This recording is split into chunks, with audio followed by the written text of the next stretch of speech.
Hi friends, எல்லாருக்கும் வணக்கம். எல்லாரும் எப்படி இருக்கீங்க? நல்லா இருக்கீங்களா? Welcome to Sakthi Saravana YouTube channel. Puri Jagannathar கோவில் பற்றி எத்தனை பேர் கேள்விப்பட்டிருக்கிறீங்க அப்படின்னு கமெண்ட்டில் சொல்லுங்கள். நானும் கேள்விப்பட்டிருக்கிறேங்க. அந்த கோவில் எப்படி கேரளாவில் பத்மநாப சாமி கோவில் நிறைய மர்மங்கள் இருக்கும், அதே போல் இந்த கோவிலும் நிறைய மர்ம அறைகள் இருக்குது. நிறைய விஷயங்கள் இங்கே மர்மமாகவே நடக்குது அப்படின்ற விஷயத்தெல்லாம் கேள்விப்பட்டிருக்கிறேங்க. நேரில் பார்த்தது கிடையாது. இதை பற்றின ஃபுல் டீட்டெயில்ஸும் நமக்கு எதுவுமே தெரியாது. ஒரு ஆர்டிக்கலில் படிக்கும்போது ரொம்ப இன்ட்ரெஸ்டாக இருந்ததுங்க. படிக்க படிக்க அவ்வளோ ஆசையாக இருந்தது. அந்த விஷயங்களை தான் இன்றைக்கி உங்களோட நான் ஷேர் பண்ணிக்க போகிறேன். வீடியோவை ஸ்கிப் பண்ணாமல் பாருங்கள். நிஜமாகவே இந்த வீடியோ உங்களுக்கு ரொம்ப பிடிச்சிருக்குங்க. முதல்ல பூரி ஜெகநாதர் கோவில் பற்றி சின்னதாக ஒரு அவுட்லெட் மட்டும் பார்த்துக்கலாங்க. இந்த பூரி ஜெகநாதர் கோவில் எங்கே அமைஞ்சிருக்கு அப்படின்னா, நம்ம இந்தியாவில் கிழக்கு கடற்கரையில் ஒடிசா மாநிலத்தில் பூரி கடற்கரையில் அமைஞ்சிருக்கிற ஒரு வைணவ திருக்கோயில் தான் இந்த பூரி ஜெகநாதர் கோயில். இந்த கோவிலில் ஜெகநாதர் இருப்பார். பலபத்திரர் மற்றும் சுபத்திரைக்காக அர்ப்பணிக்கப்பட்ட கோயில் தான் இந்த பூரி ஜெகநாதர் கோவிலுங்க. இந்த கோவிலில் முகம் மற்றும் கைகள் மட்டுமே காணும் வகையில் அமைஞ்ச இந்த கோவிலோட மூலவர்களான நம்மளுடைய ஜெகநாதர், பலபத்திரர் மற்றும் சுபத்திரையோட திருமேனிகள் அப்படின்றது மரத்தால் ஆனவை அப்படின்றது ரொம்ப ரொம்ப குறிப்பிடத்தக்கதுங்க. இந்த திருமேனிகள் 12 வருஷத்துக்கு ஒரு முறை உரிய சடங்குகளோட புதிய மரத்தால் செதுக்கப்படும் அப்படின்றதும் ஒரு குறிப்பிடத்தக்க விஷயங்க. இந்த கோவிலோட தல வரலாறும் ரொம்ப ரொம்ப இன்ட்ரெஸ்டாக இருக்குங்க. ஜரா அப்படின்ற வேட நெய்த அம்பு பட்டு கிருஷ்ணர் மரணத்தை தழுவுறாரு. அதுக்கப்புறம் அவருடைய உடம்பு ஒரு பெரிய மரக்கட்டை போல ஆயிடுதுங்க. புரிய ஆண்டு வந்த இந்திர தூய்மன் அப்படின்ற அரசனோட கனவுல கிருஷ்ணன் சொன்னது என்னன்னா, புரி கடல்ல மிதந்து வரும் ஒரு பொருளை கொண்டு சிலையை செதுக்குமாறு பெருமாள் மன்னர் கனவுல சொல்றார். அந்த பெரிய மரக்கட்டை கடலை மிதந்து வந்ததுங்க. அதை காவலாளர்கள் எடுத்துட்டு அரசர்கிட்ட ஒப்படைக்கிறாங்க. அரசர் அந்த மரக்கட்டைக்கு பெரிய பூஜைகள் நடத்தி தச்சர்களை வர வச்சு பெருமாள் சிலை செய்யும்படி சொல்றார். தச்சர்களோட தலைவர் என்ன பண்றாரு அப்படின்னா, சிலை செய்யறதுக்காக அந்த மரத்துல உளிய வச்சவொடனே உளி உடஞ்சி போதுங்க. அப்போ அவர் முன்னாடி பெருமாள் ஒரு முதிய தச்சனை போல வேடமணிந்து அவர் முன்னாடி தோன்றார். அரசர்கிட்ட 21 நாட்களில் இந்த வேலையை முடித்து தருவதாகவும், அதுவரை தான் வேலை செய்யும் அறையை யாரும் திறக்கக்கூடாது அப்படின்னு சொல்றாருங்க. அதுக்கு அரசரும் ஒத்துக்கிறாரு. 15 நாட்கள் அந்த அறையில் உள்ளிருந்து உளி சத்தம் கேட்குது. அதனால அரசன் வேலை மும்முரமா நடக்குது அப்படின்னு எண்ணி அந்த அறை பக்கம் போலைங்க. அதை அடுத்து 3 நாட்கள் சத்தமே இல்லை. இதனால தச்சர் தூங்கிட்டாரோ அப்படின்னு எண்ணி அரசர் என்ன பண்றார், அவசரப்பட்டு கதவை திறந்துடுறார். உடனே தச்சர் கோபம் அடைகிறார். 3 நாட்கள் சத்தம் வரவில்லை அப்படின்றதும் என்னுடைய அரைக்கதவை நீ திறந்துட்ட, அதனால இந்த கோவில நீ ஸ்தாபிக்கும் சிலைகள் அரைகுறையாகவே இருக்கும். அப்படி இருந்தாலும் பரவாயில்லை, அப்படியே பிரதிஷ்டை செஞ்சுடு. இந்த கோவிலுக்கு வர்றவங்க சிலையை பார்த்துட்டு பொறுமையை கடைபிடிக்க வேண்டும் அப்படின்ற எண்ணத்தோடு வெளியே போவாங்க அப்படின்னு அருள் பாலிக்கிறார். அந்த அறையில வேலை முடியாத நிலையில ஜெகநாதர், பலராமன், சுபத்ரா ஆகியோரின் சிலைகள் இருக்குதுங்க. அந்த சிலைகளையே அரசர் பிரதிஷ்டை செய்கிறார். பூரி ஜெகநாதர் கோவிலில் இருக்கிற சிலைகள் இந்த மாதிரி இருக்கிறதுக்கு இதுதாங்க காரணம். இதுதான் இந்த கோவிலோட தல வரலாறு. கேட்கவே ரொம்ப இன்ட்ரெஸ்டாக இருக்குது இல்லைங்களா? அடுத்து இந்த பூரி ஜெகநாதர் கோவிலில் நிறைய மர்மங்கள் இருக்குங்க. அதாவது சமையல் அறையில் இதுவரை விடை தெரியாத, விடை கண்டுபிடிக்க முடியாத பல மர்மங்களும் அதிசயங்களும் இருக்குங்க. இது நிறைய பேருக்கு தெரியாது. இங்கே தினமுமே ஜெகநாதருக்கு நெய்வேத்தியம் படைப்பதற்காக பயன்படுத்தப்படுற மண் பாத்திரங்கள் தினசரி உடைக்கப்பட்டு மறுநாள் புதிய மண் பானைகளில் தான் உணவு சமைக்கப்படும் வழக்கம் இருக்குங்க. இது மட்டும் இல்லைங்க, இந்த பூரி ஜெகநாதர் கோவிலில் பல மர்மங்கள் இருக்குங்க. அதில் பலரையும் ஆச்சரியப்பட வைக்கிறது இங்கே இருக்கிற சமையல் அறையில் மறைஞ்சிருக்கிற விஷயங்கள் தான். இந்த பிரசாதம் தயாரிக்கிற முறையே கேட்குறவங்களுக்கு ஆச்சரியம் மேலே ஆச்சரியம் தருவதாகவும் தெய்வ சக்தியை புரிய வைப்பதாகவும் இருப்பதாக சொல்லப்படுதுங்க. ஒடிசாவில் பூரி ஜெகநாதர் கோவில் ரொம்ப ரொம்ப புகழ்பெற்றது. இந்த கோவில் எல்லாருமே பிரமிக்க வைக்கும் பல மர்மங்களையும் அதிசயங்களும் கொண்டதுங்க.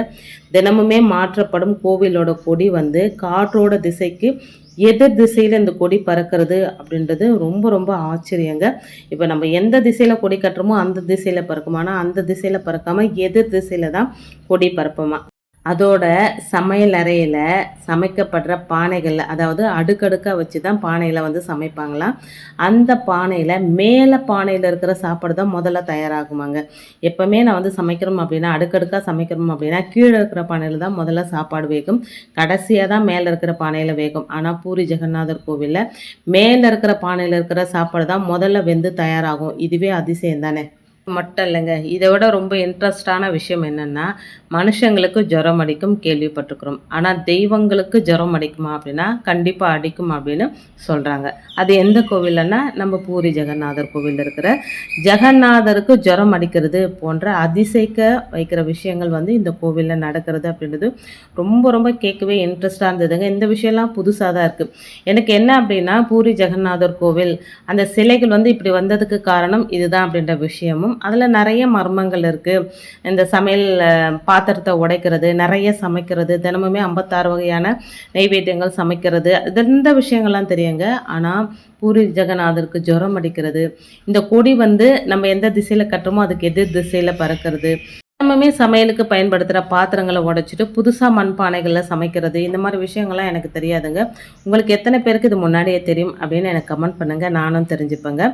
இப்படி இந்த கோவிலில் பல மர்மங்களில் ஒன்று தான் சமையலுக்கு பயன்படுத்தப்படும் மண்பானைகள் தினமுமே உடைக்கப்பட்டு மறுநாள் புதிய பானைகள் பயன்படுத்துறது. பலரும் அறியாத இந்த ரகசியத்தை பற்றி தெரிஞ்சுக்கலாம் வாங்க. பூரி ஜெகநாதருக்கு தினமுமே 56 வகையான உணவுகள் நாள் தவறாமல் நைவேத்தியமாக படைக்கப்படுதாங்க. இதுக்கு வந்து பூரி கோவில் மகா பிரசாதம் அப்படின்னு பேருங்க. இந்த சாப்பாடு ஒரு குறிப்பிட்ட ஒரு குடும்பத்தை சேர்ந்தவங்களால தான் தலைமுறையாக தயாரிக்கப்படுது அப்படின்னு சொல்கிறாங்க. தினமுமே 600க்கும் அதிகமான சமையல் கலைஞர்கள் இந்த நைவேத்தியம் தயாரிக்கிற பணியில் ஈடுபடுத்தப்படுறாங்க. இந்த உணவுகள் அனைத்துமே பாரம்பரிய முறையில் மண்பானைகளில் விறகு அடுப்புகளை பயன்படுத்தி சமைக்கப்படுறது அப்படின்றதும் பெரிய விஷயங்க. ஜெகநாதருக்கு படைக்கப்படும் 56 வகையான உணவுகளும் பக்தர்களுக்கு வந்து பிரசாதமாக பரிமாறப்படுது. தினமுமே லட்சக்கணக்கான பக்தர்களுக்கு உணவு சமைக்கப்படுதுங்க. ஆனால் அவங்க சமைக்கிற உணவின் அளவை விட தினமுமே கோவிலுக்கு வரும் பக்தர்களோட எண்ணிக்கை அப்படின்றது நாளுக்கு நாள் அதிகரிச்சுக்கிட்டே வருதுங்க. ஆனால் ஒரு நாள் கூட உணவு சாப்பிடாம ஒரு பக்தர்கள் கூட வெளியே போகிறதில்ல அப்படின்றதும் ரொம்ப ரொம்ப பெரிய விஷயங்க. உணவு பத்தலை அப்படின்ற எந்த நிலையிலுமே ஏற்பட்டது இல்லையாங்க இது வரைக்குமே. அதாவது ஒரு 100 பக்தருக்கு தான் சாப்பாடு இருக்குது அப்படின்னா ஒரு 200 பக்தர்கள் வந்தாலுமே அவங்களும் வயிறார சாப்பிட்ற அளவுக்கு அந்த சாப்பாடு பெருகுமாங்க. அது எப்படி அப்படின்றது இதுவரையுமே யாராலுமே கண்டுபிடிக்க முடியாத ஒரு அதிசயமாகவே பார்க்கப்படுதுங்க இந்த பூரி ஜெகநாதர் கோவிலில். இந்த கோவிலில் இருக்கிற சமையலறை அப்படின்றது ரொம்ப ரொம்ப ஒரு மர்மமான இடமாவே இருக்குங்க. இங்கே சமையல் அப்படின்றது சாதாரண விஷயம் இல்லைங்க.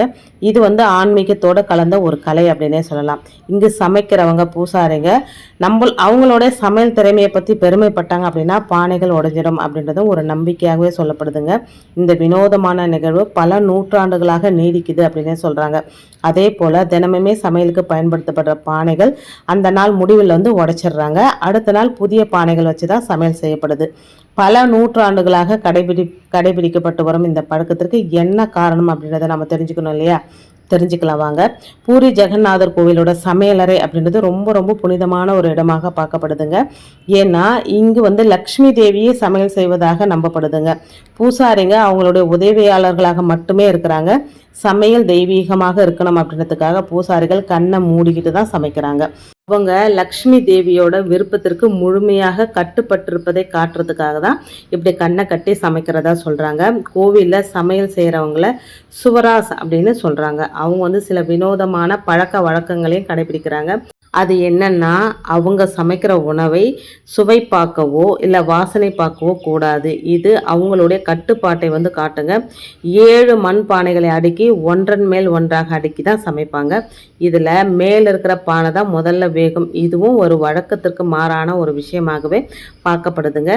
சமையலெல்லாம் பண்ணி முடிச்சுட்டு ராத்திரி நேரத்தில் இன்னைக்கு சமைச்ச அந்த சமையல் பாத்திரங்கள்லாம் வந்து உடைச்சிடுறாங்க. இது ஏன் உடைக்கிறாங்க அப்படின்றது, பானைகள் உடைக்கப்படுவது அப்படின்றது நம்மளுடைய கர்வத்தை குறைக்கும் அப்படின்னே சொல்லலாங்க. ஜெகநாதர் பூரி சமையலறை மர்மம் உண்மையாக பக்திக்கு பணிவு அவசியம் அப்படின்றதை நமக்கும் கற்பிக்குதுங்க. நாம் நமது ஈகோ மற்றும் கர்வம் ஆகியவற்றை விட்டு கொடுக்கும்போது தெய்வீக சக்தி நம் மூலம் பாய நம்ம அனுமதிக்கிறோம். பானைகள் உடைவது நமது செயல்களை நம்மை பற்றியது மட்டுமில்லைங்க, பெரிய நன்மைக்கானது அப்படின்றத நமக்கு நினைவூட்டுங்க. நாம் சமைக்கும் போதும் பரிமாறும் போதும் அல்லது உருவாக்கும் போதும் பணிவோடு இருக்கவும் நம் உள்ளேயும் வெளியேயும் இருக்கும் தெய்வீக இருப்பை உணரவும் நினைவில் வச்சுக்கணும். பணிவை ஏற்றுக்கொள்வதன் மூலம் நமது செயல்களை ஒரு ஆன்மீக பயிற்சியாக நம்ம மாற்றலாம் அப்படின்றதுக்காக தான் தினமுமே சமைக்கிற பானை உடைக்கப்பட்டு புதுசாக சமையல் பாத்திரங்களை சமையல் செய்கிறாங்க. இந்த பூரி ஜெகநாதர் கோவிலில் பின்பற்றப்படும் சமையல் முறைகள் ரொம்ப ரொம்ப தனித்துவமானவை அப்படின்னே சொல்லலாங்க. சுவராஸ் எனப்படும் சமையல்காரர்கள் தான் பல நூற்றாண்டுகளாக இந்த முறையை வந்து பின்பற்றிட்டு வராங்க. அவங்க எந்த விதமான நவீன உபகரணங்களையும் பயன்படுத்துறது கிடையாது. வெறும் மண்பானைகள் மற்றும் விறகு அடுப்பு தான் பயன்படுத்துகிறாங்க. சமையல்காரங்க உணவை சுவைக்காமல் எப்படி சமைக்கிறாங்க அப்படின்றது பலருக்கும் ஆச்சரியமாக இருக்குங்க. அவங்க தங்களுடைய அனுபவத்தையும் உள்ளுணர்வை மட்டுமே நம்பி சமைக்கிறாங்க. ஏன்னா அங்கே சமைக்கிறது லக்ஷ்மி தேவி. அவங்க சொல்ல தான் இவங்க வந்து சமைக்கிறதாக இன்றளவும் சொல்லப்படுதுங்க. 7 பானைகளை ஒன்றன் மேல் ஒன்றாக அடுக்கி சமைக்கிற முறையும் ரொம்பவுமே வேக வைக்குதுங்க. கீழே இருக்கும் பானையை விட மேலே இருக்கிற பானை முதல்ல வேகும். இதுவும் அறிவியலுக்கு புரியாத ஒரு விஷயமாக இருந்தாலும் பூரி ஜெகநாதர் கோவிலில் இது பல ஆண்டுகளாக நடந்து வருது அப்படின்றது ரொம்ப அதிசயம்தாங்க. கோவிலுக்கு வரும் பக்தர்கள் இந்த பிரசாதத்தை ரொம்பவும் புனிதமாக கருதுறாங்க. இந்த பிரசாதத்தை சாப்பிட்றதுனால உடல் மற்றும் மனம் தூய்மையாகும் அப்படின்றத நம்பிக்கைங்க. ஜெகநாதர் கோயிலோட சமையலறை ஒரு மர்மமாக இடமாக மட்டும் இல்லாமல் ஆன்மீகத்தோட அடையாளமாகவும் விளங்குதுங்க. இங்கே வந்து பக்தி மற்றும் பணிவு இருந்தால் எந்த ஒரு காரியத்தையும் நம்மளால் சாதிக்க முடியும் அப்படின்றதை உணர்த்தது தான் இந்த பூரி ஜெகநாதர் கோவிலோட ஒரு முக்கிய அம்சமாகவே பார்க்கப்படுதுங்க.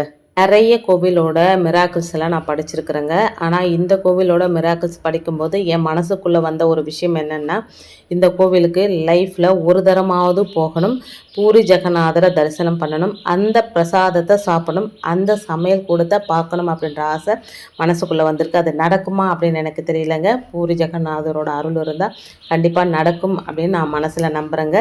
இதை பற்றி நீங்கள் என்ன நினைக்கிறீங்க அப்படின்னு கமெண்ட்டில் சொல்லுங்கள். இந்த மர்மமான சமையலறை பற்றி உங்களுடைய தாட் என்ன அப்படின்றத நானும் தெரிஞ்சுப்பேங்க.